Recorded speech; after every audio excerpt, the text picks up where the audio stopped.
श्री महागणाधिपतये नमः। ओं नमः शिवाय। ओं श्रीमात्रे नमः। मातृभ्यो पितृभ्यो नमो नमः।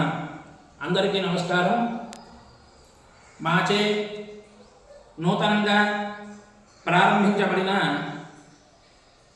శ్రీమాత జ్యోతిష్య పీఠం అను యూట్యూబ్ ఛానల్ను అందరూ కూడా సబ్స్క్రైబ్ చేసుకోవాలని, లైక్ చేయాలని, షేర్ చేయాలని విజ్ఞప్తి చేస్తున్నాము.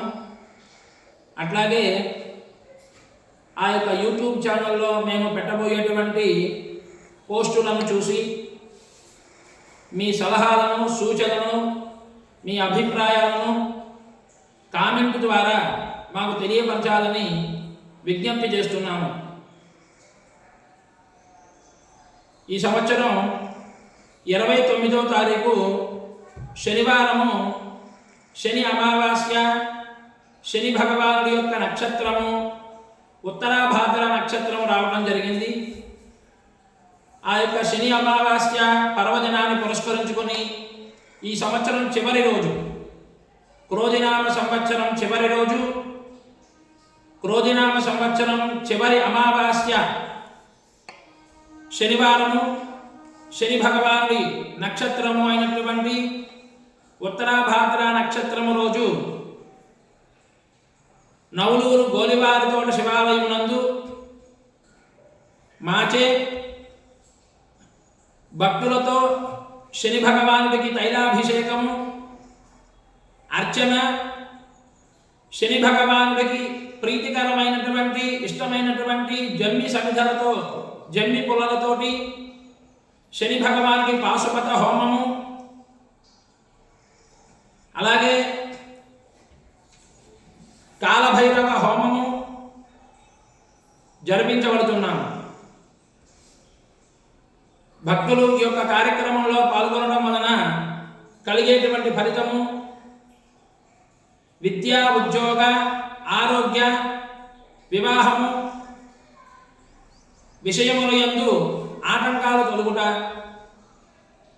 అలాగే వర్తమానం గోచార రీత్యా జన్మ, ద్వితీయ, అష్టమ, అర్ధాష్టమ, ఏలినాటి శని బాధలు తొలగుట, అపమృత్యు బాధలు తొలుగుతాయని శాస్త్రంలో చెప్పబడి ఉన్నది. శని అమావాస్య చాలా విశేషమైనటువంటి పర్వదినము. ఆ రోజున పితృదోషాలు, జాతకంలో ఉన్నటువంటి పితృదోషాలు కానీ, అలాగే సర్పదోషాలు, కాలసర్పదోషాలు, నాగదోషాలు, ఇటువంటివన్నీ కూడా తొలగిపోయి మీ జాతకంలో ఉన్నటువంటి సమస్త దోషాలకు పరిష్కార మార్గము తెలియబడుతుంది. అంతేకాకుండా ఈ నెల 30వ తారీఖు ఆదివారం రోజు మనకు నూతన సంవత్సరం ఉగాది పర్వదినము శ్రీ విశ్వావసునామ సంవత్సరము ప్రారంభమవుతుంది.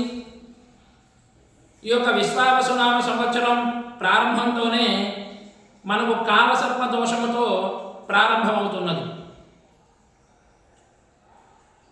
అసలు మరి కాలసర్ప దోషము అంటే ఏంటి? అలాగే షష్టగ్రహ కూటమి 28వ తారీఖు 29వ తారీఖు రాత్రి 1 గంట చిల్లరకు శని భగవానుడు తన రాశి అయినటువంటి కుంభరాశిలో నుండి మీనరాశిలోకి ప్రవేశం చేయడం జరుగుతున్నది.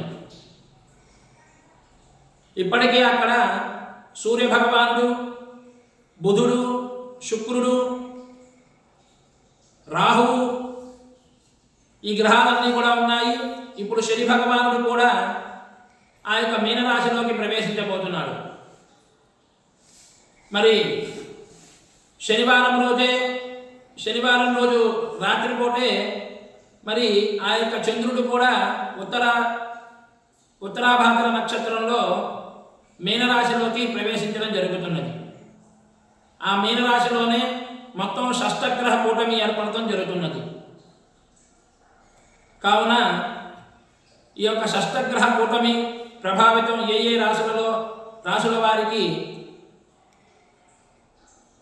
ప్రభావితం మంచి చెడు ప్రభావితం చూపబడుతుందో, అట్లాగే కాలసర్ప దోషము కాలసర్ప యోగములు అవి ఎలా ఉంటాయనేది మీకు క్లుప్తంగా తెలియపరచడం జరుగుతున్నది. అందరూ కూడా చక్కగా వీక్షించగలరని విజ్ఞప్తి చేస్తున్నాము. మా యొక్క ఛానల్ను ఇప్పటివరకు కూడా మా ఛానల్ను చూడనటువంటి వారందరూ కూడా చూసి సబ్స్క్రైబ్ చేసుకోండి, లైక్ చేయండి, షేర్ చేయగలరు. మీ అభిప్రాయాలను సూచనలను కామెంట్ ద్వారా మాకు తెలియపరచగలరని విజ్ఞప్తి చేస్తున్నాము. ఓం నమః శివాయ. ఓం శ్రీమాత్రే నమః. జై శ్రీరామ్.